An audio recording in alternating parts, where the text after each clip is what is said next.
Pues sí, cuando lo vi el otro día, dijo, se lo tengo que preguntar cuando la vea. Sí, sí, prevención.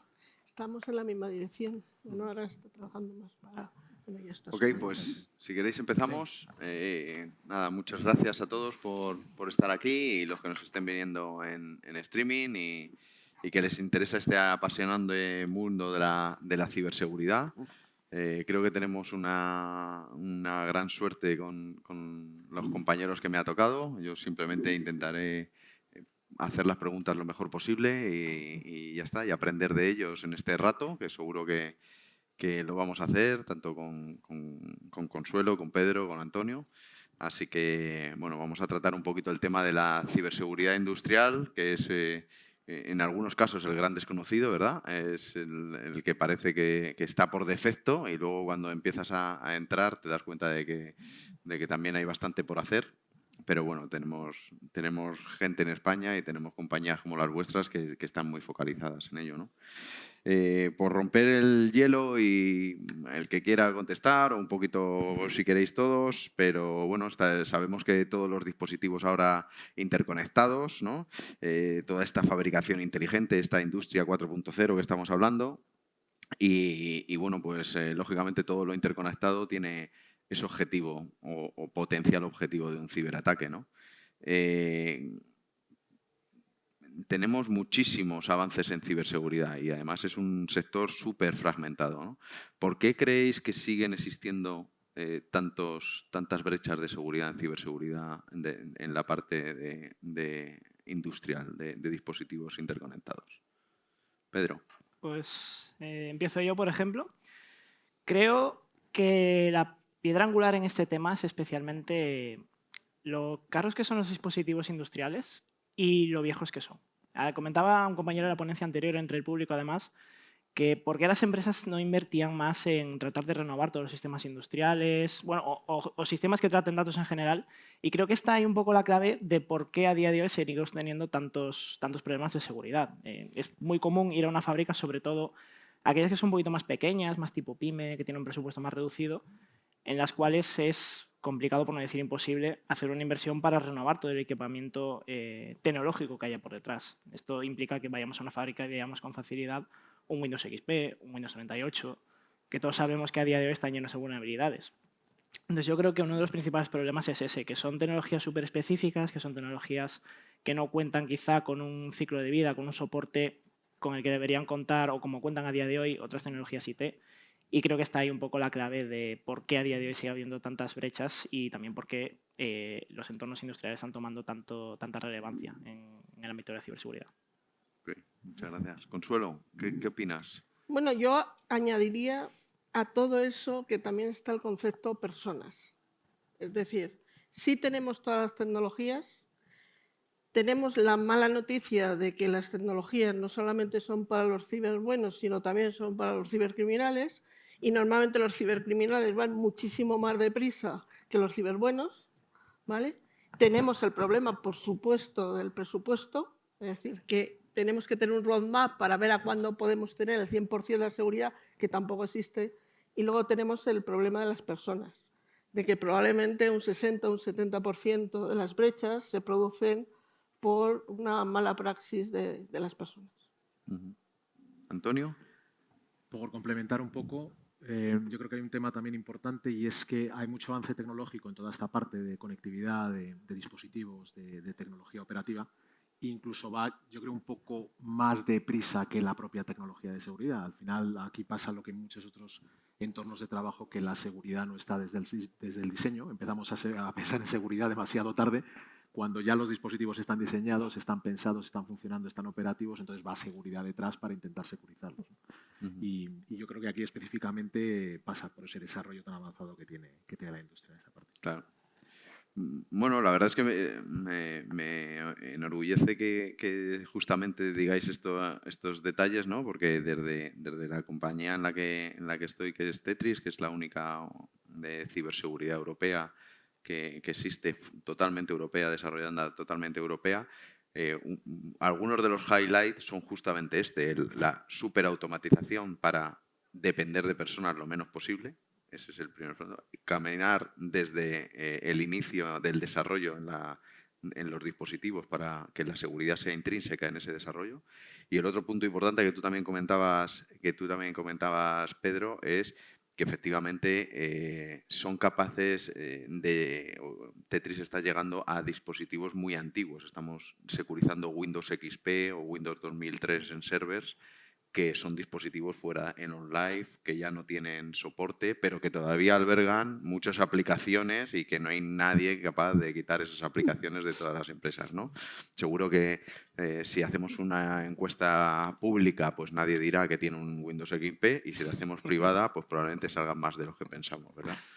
Pero bueno, la verdad es que me parece fenomenal, y que justo la compañía en la que estoy y ahora mismo represento aquí en España, pues justo ha hecho foco en estas cosas. Me parece muy bien.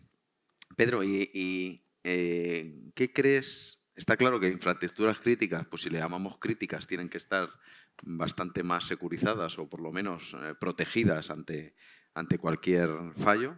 Pero ¿crees que esas infraestructuras críticas se están protegiendo bien? ¿Crees que les estamos dando la importancia suficiente en el nivel de protección de ciberseguridad? Se empieza pero creo que todavía por delante tenemos un camino muy largo que recorrer. Y, pues, por ejemplos recientes podemos mencionar lo que ocurrió en Madrid con Filomena, bueno, en general en España. Pues todas las empresas de logística se vieron en apuros para poder poner en funcionamiento sus cadenas, sus repartos, etc. Se vio, por ejemplo, en los supermercados que había falta de alimentos en algunos casos, especialmente, pues yo mismo lo he vivido, ir al supermercado y que no hubiese, pues, ciertas cosas, ciertos productos en específico. Entonces, sí creo que se empieza a poner un poco de foco en las infraestructuras críticas para tratar de que estén mejor securizadas, pero no solo se debe poner el foco en las infraestructuras críticas. Por poner un ejemplo muy sencillo, una central nuclear. Una central nuclear, si tú empiezas a securizarla, puede que llegues a tener un nivel de madurez en cuanto a ciberseguridad relativamente bueno. Pero no es solo la central nuclear lo que tienes que proteger. La central nuclear está rodeada de proveedores, de terceras partes que proveen material, incluso material operativo que funciona allí in situ, que también debes proteger. Entonces, no es solo centrarnos en el cliente como tal, sino centrarnos en toda la relación, en todos los proveedores, en todas las terceras partes que forman parte de esta relación. Entonces, por ejemplo, en Siemens, por poner un ejemplo, no somos infraestructura crítica como tal, pero sí damos servicio a muchísimas infraestructuras críticas. Entonces, igual que protegemos la infraestructura crítica, debemos protegernos a nosotros mismos. Muchas gracias. Habláramos del NIS2, ¿no?, que ha salido últimamente y que se ha refrendado por la directiva europea, y ahora hablaremos un poco de ello. Pero, Consuelo, no sé si tú has tenido la experiencia, yo sí, en la que las empresas tienen como un poco de dicotomía, ¿no? No saben si poner encima de la mesa su trabajo de ciberseguridad, que efectivamente están al día en ciberseguridad, que están trabajando en ciberseguridad, que tienen un departamento o que tienen un servicio.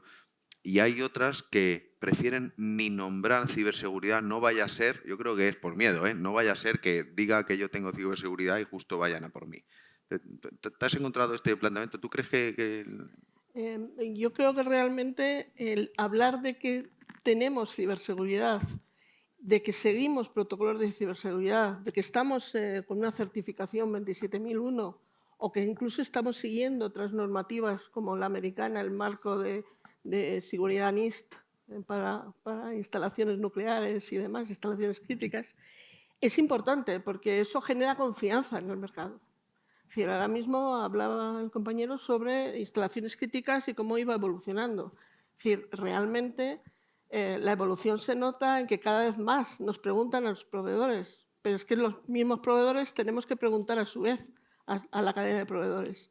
El riesgo no solamente es el riesgo de una central nuclear, es el riesgo de los proveedores de la central nuclear y de los proveedores de la central nuclear.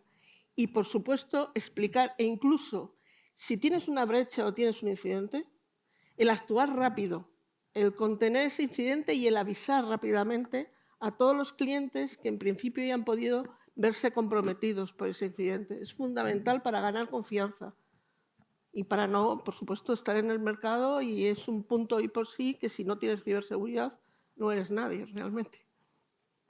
Muy bien.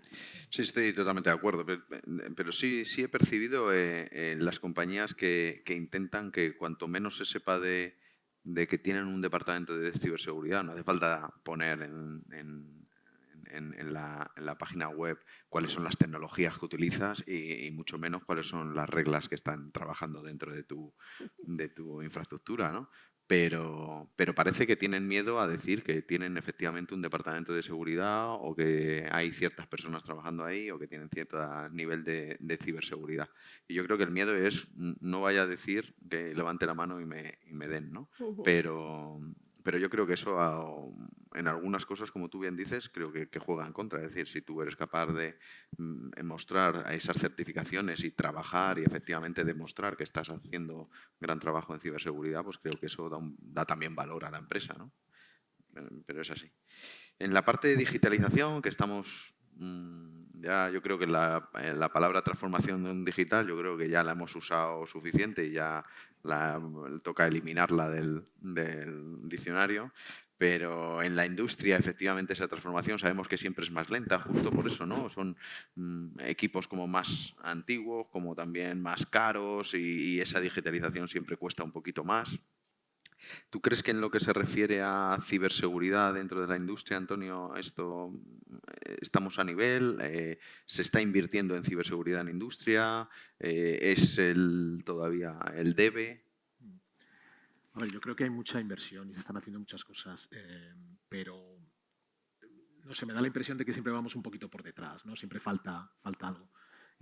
Estábamos hablando antes de Estados Unidos y de NIST y cosas de esas. En Europa yo creo que sinceramente faltan cosas a nivel normativo, de inversión, de investigación, cosas que apoyen un poco más al sector privado en hacer este tipo de cosas y que den un marco que pueda ser utilizado por todo el mundo. Nosotros, por ejemplo, trabajamos mucho con el gobierno federal americano y es clarísimo. O sea, tú tienes que tener una serie de normas, tienes que cumplir una serie de certificaciones, tienes que hacer las cosas de una determinada manera, todo está estandarizado, organizado y todo está muy claro por dónde tienes que ir, con lo cual eso te da también una garantía de que las inversiones van dirigidas a donde tienen que ir dirigidas. Se están haciendo muchos, pero todavía queda poco. Y en ciberseguridad al final siempre tenemos el mismo problema y ocurre en todas las compañías. Todo, o sea, todo está muy, muy por detrás. Hablábamos antes de no saber lo que hay detrás hasta que no pasa algo, ¿no? Entonces, el justificar las inversiones de algo que todo va bien y que no pasa nada, pues es muy, muy complicado. Ir a un consejo, ir a un comité de dirección y decir, oye, necesito esto para hacer tal. Bueno, pero ¿cuál es el problema? No, bueno, es por si acaso. Es que es difícil, sigue siendo difícil. Yo creo que efectivamente siempre ha sido difícil. Yo he trabajado como CISO durante mucho tiempo en mi carrera, pero creo que ya quedan muy poquitos que no les han zurrado algo. Entonces creo que ya es más fácil últimamente. Los CISOs de esta nueva generación creo que tienen más capacidades o más posibilidades de que efectivamente les aprueben el presupuesto y el budget en los comités, ¿no? No hay nada más que ver el nivel de departamentos que se está creando, el número de CISOs, la dependencia del CISO, el trabajo que tiene, el compliance en el RGPD. Yo creo que en todo ese ámbito hemos evolucionado muchísimo. Yo creo que todos los que trabajamos en ciberseguridad nos gustaría que fuese muchísimo más que todo esto, pero efectivamente yo creo que tenemos una posición ahora bastante mejor que teníamos hace unos años, en mi perspectiva, ¿eh?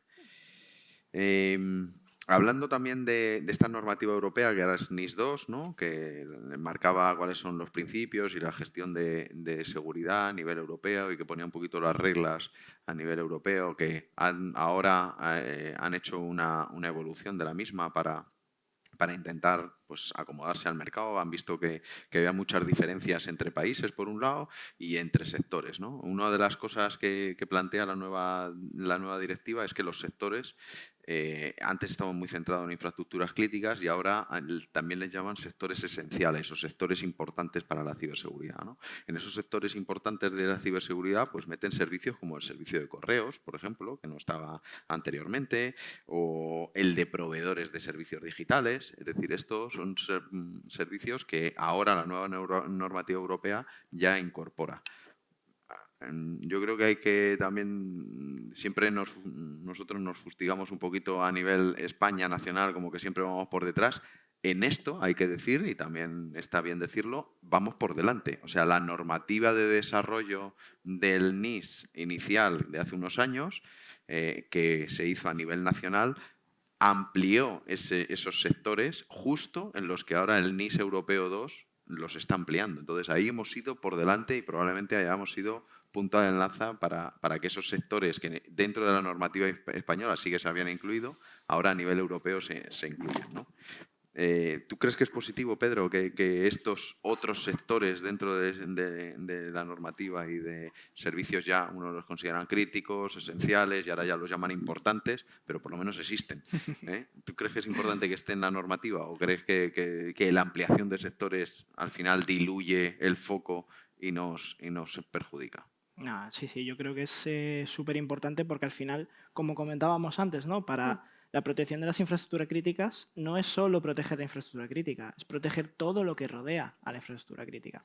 Y has dicho un punto muy positivo, o negativo según se mire, que yo creo que lo hacemos mucho aquí en España, es fustigarnos a nosotros mismos cuando las cosas realmente no son ni tan blancas ni tan negras, son bastante grises.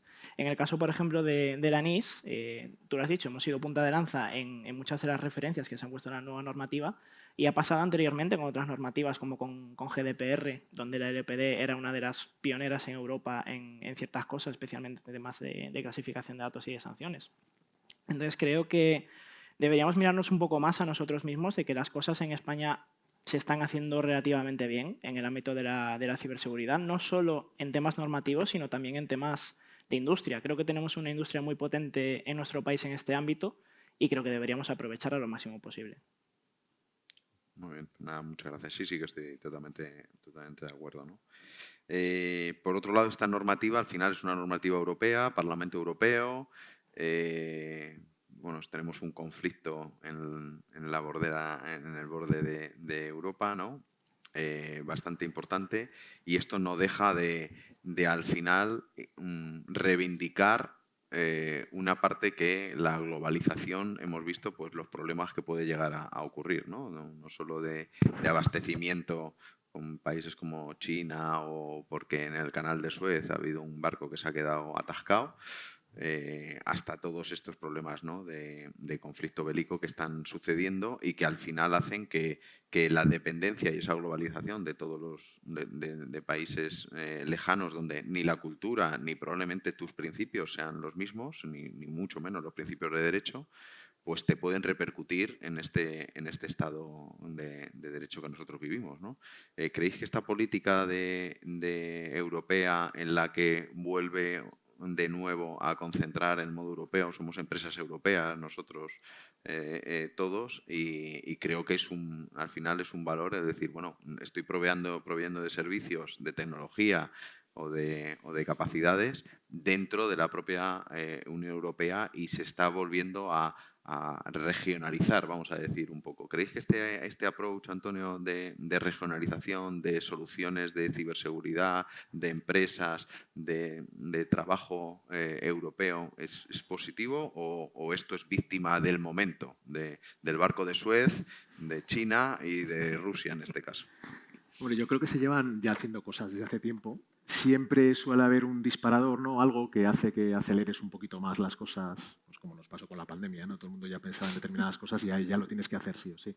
Y yo creo que la guerra con Ucrania ha abierto muchas brechas de muchas cosas que sabemos que no estamos haciendo bien, que está tomando mucho tiempo y que tenemos que mejorar. Para mí tiene que haber un marco regulatorio, tiene que haber un marco de colaboración privado-público, y tiene que haber un marco de inversión para que las cosas salgan adelante y es fundamental. Y lo hemos dicho antes, siempre vamos por detrás de Estados Unidos en eso. Al final, trabajar países por separados en distintos tal no es lo mismo que Estados Unidos con sus estados y vamos un poco por detrás. Entonces, nos tenemos que poner las pilas, no queda otra forma de hacerlo. Y esto, bueno, pues está bien que haya reones de vez en cuando porque ocurren cosas, pero bueno, lo que tiene que haber es una hoja de ruta muchísimo más estable y con un plan a medio y largo plazo.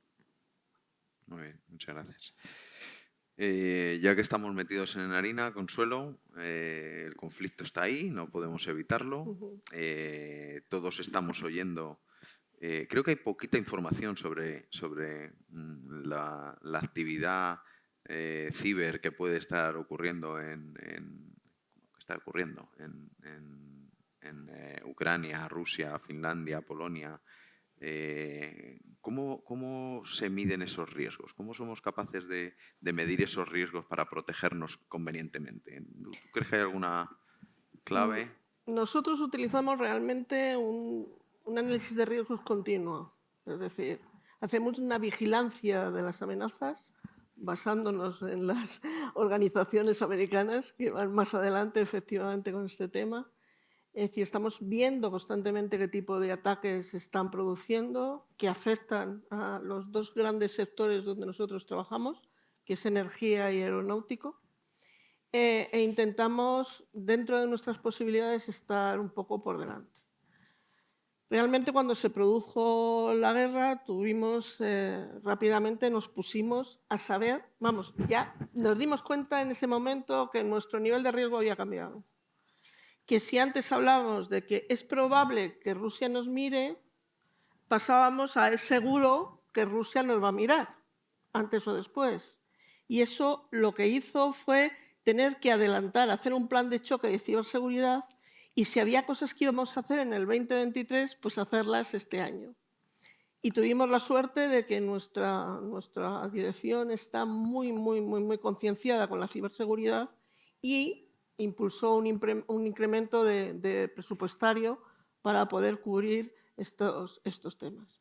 ¿Y dónde nos hemos basado básicamente? ¿Dónde hemos crecido, digamos, en presupuesto? Pues en dos aspectos para nosotros fundamentales, que es la protección de la identidad para evitar efectivamente que a través de las personas puedan entrar, y lo segundo es la detección, la monitorización y detección lo más temprana posible de cualquier posible brecha de seguridad. Y hemos hecho, ya os digo, un plan de ciberseguridad y ahí estamos trabajando y peleando.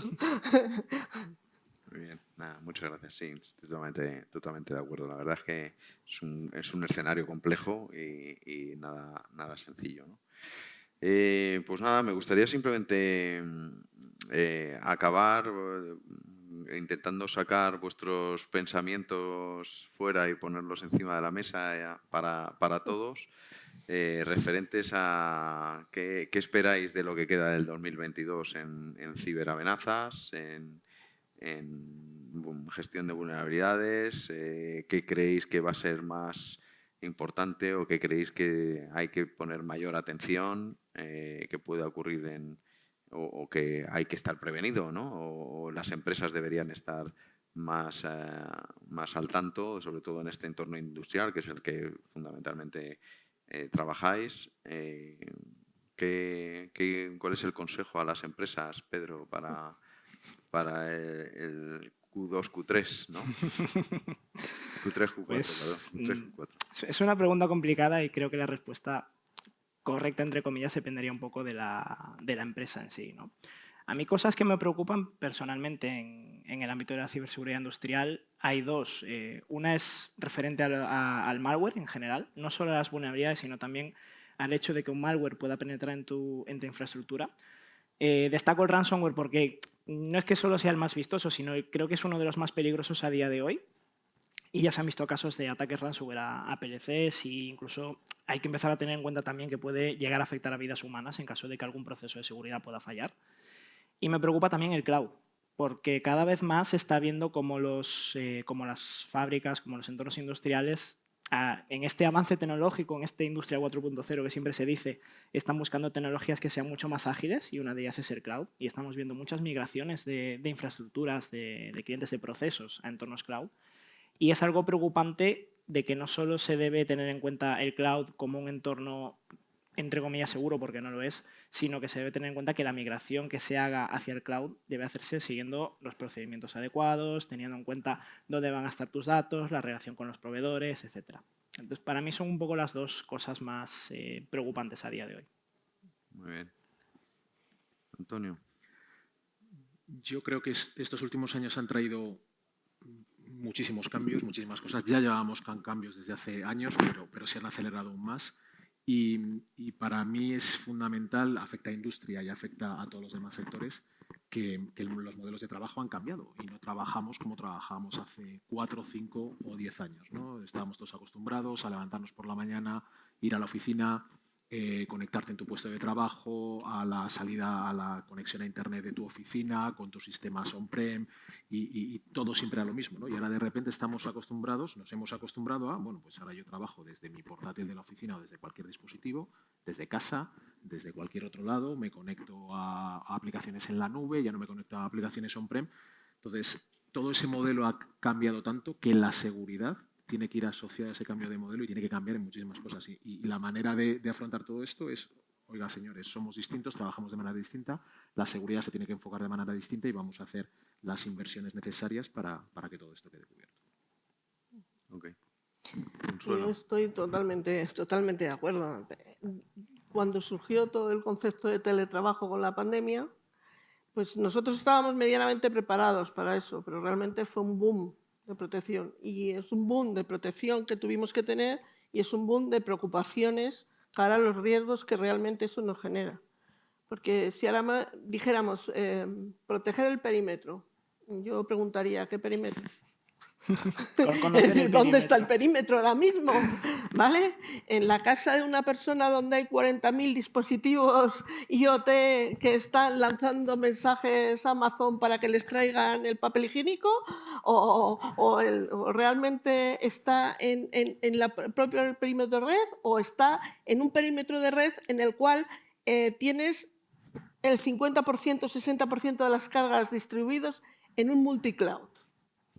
Es decir, es fundamental ver esa nueva situación en la cual nos encontramos y adaptar todas nuestras medidas a esa nueva situación.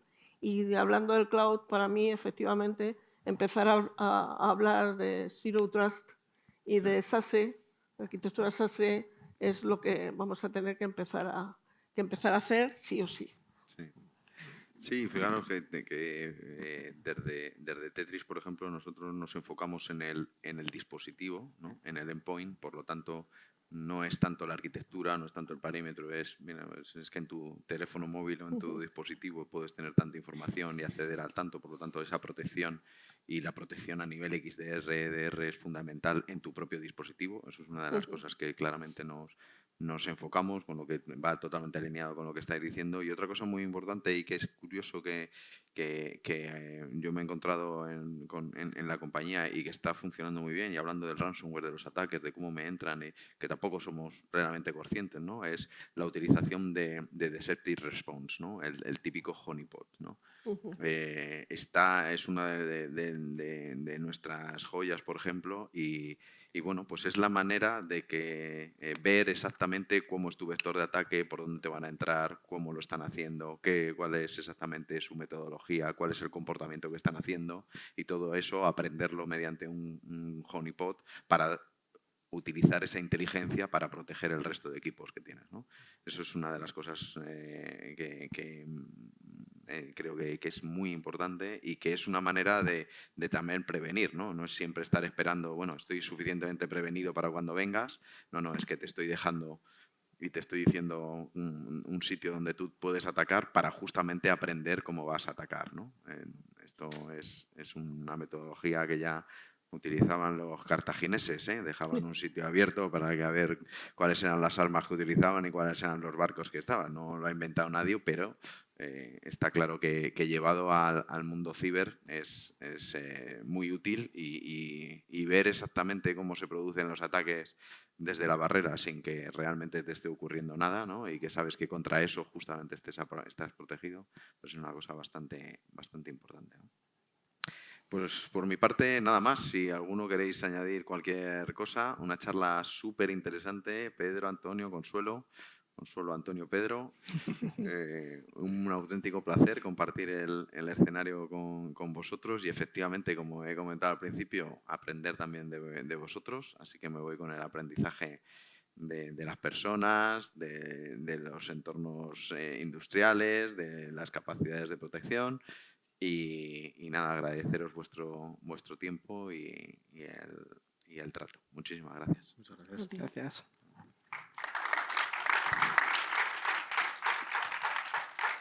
Muchas gracias a todos. No sé si alguien del público tiene alguna pregunta para la mesa. ¿No? Ninguna. Bueno, os lanzo una pregunta que ha llegado por canal remoto. ¿Estáis actualmente impulsando la ciberseguridad bajo la convergencia de los ecosistemas OT-IT? Pregunta que lanzan por remoto. Si ponemos una barrera en medio, separando IT y OT, sí. A ver, creo que va un poco en relación a lo que estábamos comentando antes, ¿no? Son dos mundos que se deben tratar totalmente por separado, sin embargo, llega un punto en el que acaban convergiendo, como podemos ver pues, con herramientas tipo SAP, que están muy presentes en el entorno de producción, pero que al final realmente son una solución IT que está ahí, que está presente, pero que tienes que tener en cuenta a la hora de aplicar tus medidas de seguridad. Entonces, digamos que la convergencia IT-OT siempre va a estar ahí, siempre es algo que tienes que tener en cuenta a la hora de aplicar las medidas de seguridad que quieras aplicar yo creo que a cualquier entorno industrial prácticamente. Pero deben ser tratados como entornos donde la priorización de las medidas de seguridad que tienes que aplicar son totalmente distintas. Para mí, en un entorno OT es primordial la disponibilidad, mientras que en un entorno IT no voy a aplicar las mismas medidas, porque no me interesa. Fenomenal. Bueno, yo creo que con la respuesta está más que clara. Muchas gracias, Consuelo, Pedro, Antonio y, por supuesto, Pedro. Vamos a pasar a la siguiente, en este caso... Creo que hay una pregunta ahí. Sí, creo que hay ¿hay otra pregunta? del público. Vale, fantástico. No te había visto con el foco, disculpa. Perdón, gracias. Muy interesante la charla. Me ha llamado la atención la reflexión de Consuelo en cuanto a uno de los dos pilares que ella considera más crítico a la hora de tener una posición robusta de seguridad es la gestión de identidades. Me preguntaba si podrías profundizar un poquito más en el sentido de cómo en Tecnatom valoráis el balance entre gestión de identidades físicas a través de Internet en un entorno industrial. Muchas gracias. Vale. Más que a través de un entorno industrial, nosotros lo que estamos de alguna forma es intentando que nada de lo que nosotros hacemos pueda dañar a nuestros clientes y pueda penetrar en ese OT de nuestros clientes tal cual. Con lo cual, para nosotros, proteger nuestras identidades y que de alguna forma a través de nosotros no se genere un daño es lo importante. ¿Cómo protegemos la identidad? Pues básicamente nosotros nos hemos olvidado ya de usuario y password. Es decir, si no tienes un doble factor de autenticación, ¿vale? Pues no vas a ningún sitio. Tienes que tener ese doble factor de autenticación para todo el mundo que se conecta a tu red. Incluido si tú le das usuarios a proveedores, esos proveedores deben tener también doble factor de autenticación, ¿vale? Y luego lo que es una detección.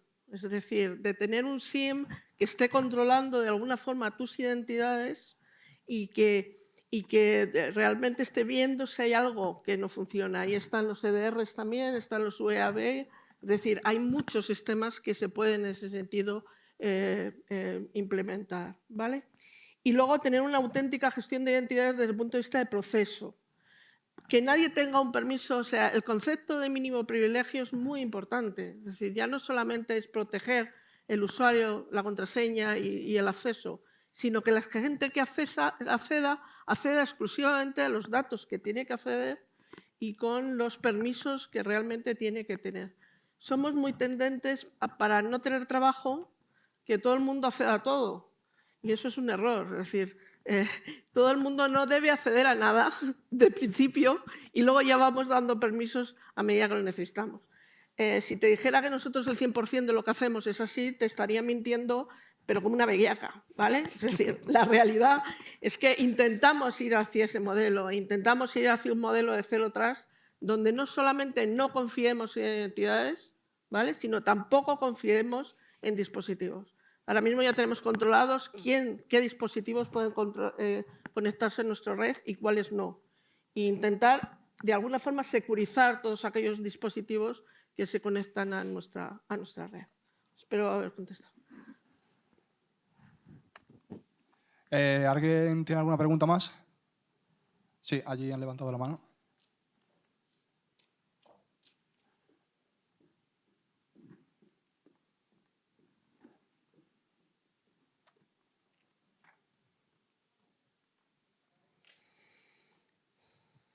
Hola, ¿qué tal? Buenas. Muchas gracias por la charla, es bastante esclarecedora, ok. Yo tengo una duda con respecto y en relación a lo que comentabas, Consuelo, con respecto ya al mundo de las identidades, y es una pregunta que va un poco en general. ¿Cómo gestionáis vosotros los secretos en cada una de vuestras corporaciones? Vamos a ver, normalmente tú lo que tienes que tener es tener claramente identificado cuál es la información y cuál es la clasificación de esa información, ¿vale? Si en la clasificación de la información, tener una clasificación, si la clasificación de la información es secreta, las medidas de seguridad que estableces sobre esa información son diferentes de que si es confidencial o es de uso interno. Al final nosotros lo que tenemos es una política de uso de activos donde dependiendo qué tipo de información tenemos, podemos hacer unas cosas o podemos hacer otras. Nos gustaría que todo fuera automatizado, como en algún momento decía, pero hay muchas cosas que son organizativas, es decir, son normas que hay que vigilar y que de alguna forma, volvemos al mismo, hay que monitorizar que haya información que no esté saliendo de forma secreta, ¿vale? En nuestro caso, ya hablando de la normativa americana incluso está mucho más avanzada, habla de lo que se llama Export Control Information, que de alguna forma lo que viene a decir es cómo tienes que controlar toda aquella información crítica sobre tus tecnologías y sobre tus conceptos de central nuclear o lo que sabemos nosotros sobre centrales nucleares, cómo tienes que de alguna forma protegerlo para que no se transmita a sitios que no se debe. Pero, contestado. Muchas gracias. Consuelo, siguiendo con el hilo de la pregunta, ¿cómo aterrizamos luego a los empleados todo el tema de este inventariado de documentos que tenemos? Esta es la clasificación de la información y las medidas de protección que tenemos para cada tipo de información. No sé si hacéis sesiones con empleados para aterrizar esto o cómo lo dais a conocer. Básicamente, a mí me gustaría tener la varita mágica con respecto a este tema, ¿vale? Nosotros llevamos unos cuantos años, todos los años tenemos un plan de formación y concienciación específico, utilizamos todas las herramientas que tenemos en la compañía, o bien la red social interna que tenemos, o bien el portal del empleado, hacemos webinars, hacemos seminarios, intentamos acceder al mayor número de personas. Cuando se inicia un proyecto intentamos que se hable de ciberseguridad en ese kick-off del proyecto, intentamos hablar con los responsables cuando vamos a una parada, una central nuclear, una parada de inspección, lo hacemos, hablamos con todos los responsables para que tomen las medidas de ciberseguridad y demás. ¿Eso quiere decir que funcione? Pues no lo sé, es decir, vamos poco a poco intentando hacer muchas cosas e intentando que de alguna forma el concepto de concienciación funcione. Sí que puedo decir que hace 4 años no recibíamos en el departamento ningún aviso de que, oye, este correo es bueno, y ahora recibimos 3 o 4 avisos todos los días.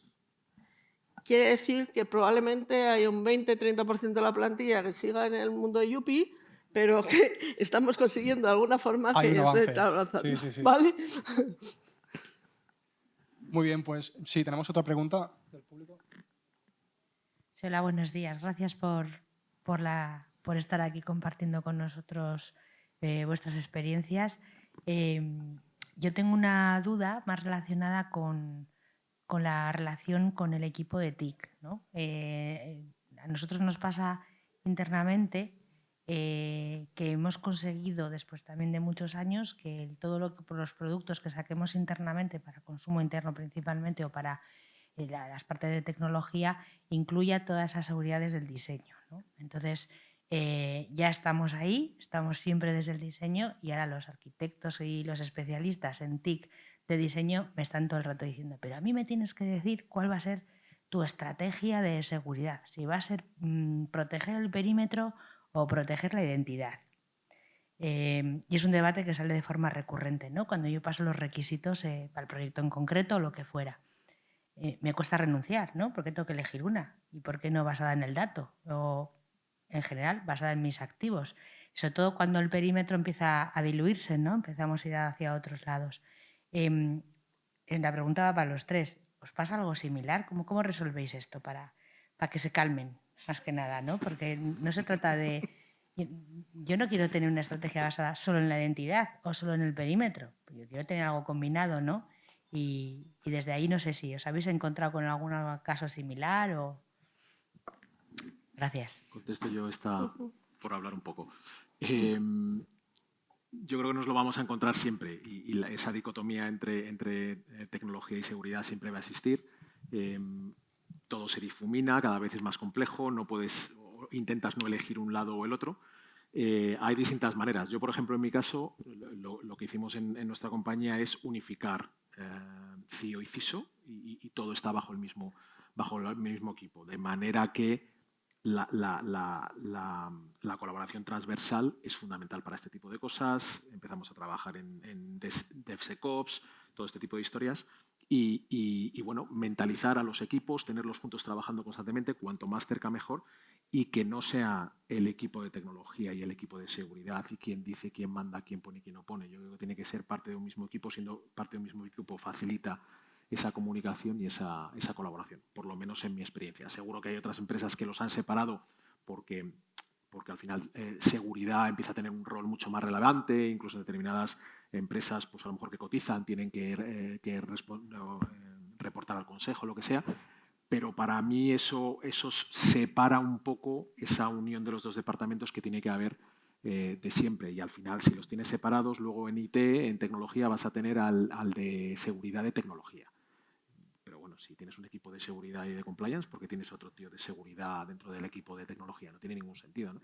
Bueno, juntando, para mí la colaboración es mucho más sencilla, por lo menos en mi experiencia.